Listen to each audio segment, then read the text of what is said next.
YCP చరిత్రలో ఇది అత్యంత దారుణమైన ఓటమి. వాస్తవానికి ఈ స్థాయిలో సీట్లొస్తాయని ఎవరూ ఊహించలేదు. శాసనసభ ఎన్నికల్లో దారుణమైన ఓటమి తర్వాత వైసీపీ ఒకప్పుడు కీలక నాయకులుగా పనిచేసిన వారు సైతం పార్టీని వదిలి వెళ్లిపోయారు. ఈ సమయంలో జగన్ ఇబ్బంది పడతారని, పార్టీని నిర్వహించడంలో విఫలమవుతారని ప్రచారం జరిగింది. దానికి తోడు జగన్మోహన్ రెడ్డి సొంత కుటుంబ సభ్యులు కూడా వదిలి వెళ్లిపోయారు. ఆయన అధికారంలో ఉన్నప్పుడు పదవులు అనుభవించిన వారు మొత్తం దూరంగా వెళ్లిపోయారు. దీనికి తోడు జగన్ ప్రభుత్వ అధికారంలో ఉన్నప్పుడు జరిగిన వ్యవహారాలను కూటమి ప్రభుత్వం తవ్వడం మొదలుపెట్టింది. అందులో అరెస్టుల పర్వానికి కూడా శ్రీకారం చుట్టింది. ఇప్పటికే చాలా మంది నాయకులను జైలుకు పంపించింది.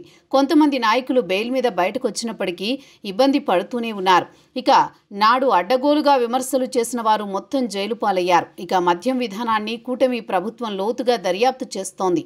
ఈ వ్యవహారంలో జగన్ అరెస్ట్ అయ్యే అవకాశం కూడా ఉందని ప్రచారం జరుగుతోంది. అయితే ఈ స్థాయిలో ప్రతిబంధకాలు ఎదురవుతున్నప్పటికీ జగన్ ఏమాత్రం వెనకడుగు వేయడం లేదని తెలుస్తోంది.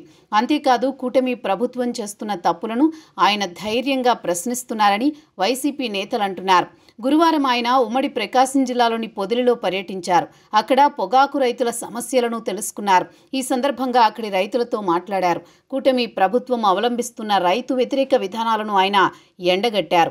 పొగాకు రైతులను ఆదుకోవాలని, తక్షణమే పొగాకు కొనుగోళ్లు చేపట్టాలని ప్రభుత్వాన్ని డిమాండ్ చేశారు. ఈ సందర్భంగా యార్డులో తిరుగుతూ పొగాకు రైతుల సమస్యలను జగన్మోహన్ రెడ్డి తెలుసుకున్నారు. ఆ తర్వాత పొదిలి సెంటర్లో తనను చూడ్డానికి వచ్చిన ప్రజలను ఉద్దేశించి జగన్మోహన్ రెడ్డి మాట్లాడారు. మళ్లీ అధికారంలోకి వస్తామని, అప్పుడు తన పరిపాలన వేరే విధంగా ఉంటుందని జగన్మోహన్ రెడ్డి పేర్కొన్నారు. జగన్మోహన్ రెడ్డి పొగాకు రైతుల సమస్యలు ప్రభుత్వం దృష్టికి తీసుకురావడానికి వచ్చారు. ఈ క్రమంలో ఆయన చూడ్డానికి భారీగా ప్రజలు వచ్చారు. ఇందులో వైసీపీ నాయకులు, జగన్మోహన్ రెడ్డి అభిమానులు ఉన్నారు.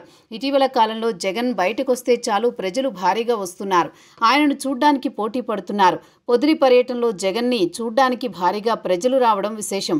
జగన్ రాజకీయాలలో ఒక ట్రెండ్ సెట్టర్. ఆయన ఎక్కడికి వెళ్ళినా ప్రజలు భారీగా వస్తారు. 2014లో జగన్ ఎన్నికల ప్రచారం నిర్వహించినప్పుడు తండోపతండాలుగా ప్రజలు వచ్చారు. కాకపోతే అప్పుడు ఆయన పార్టీ అధికారంలోకి రాలేకపోయింది. ఇక 2019లో జగన్ రెడ్డి మాటలను ఆంధ్రప్రదేశ్ ప్రజలు నమ్మారు. ఆయనకు అధికారాన్ని కట్టబెట్టారు. వచ్చిన అధికారాన్ని జగన్ సద్వినియోగం చేసుకుని ప్రజలకు పథకాలు అందించారు.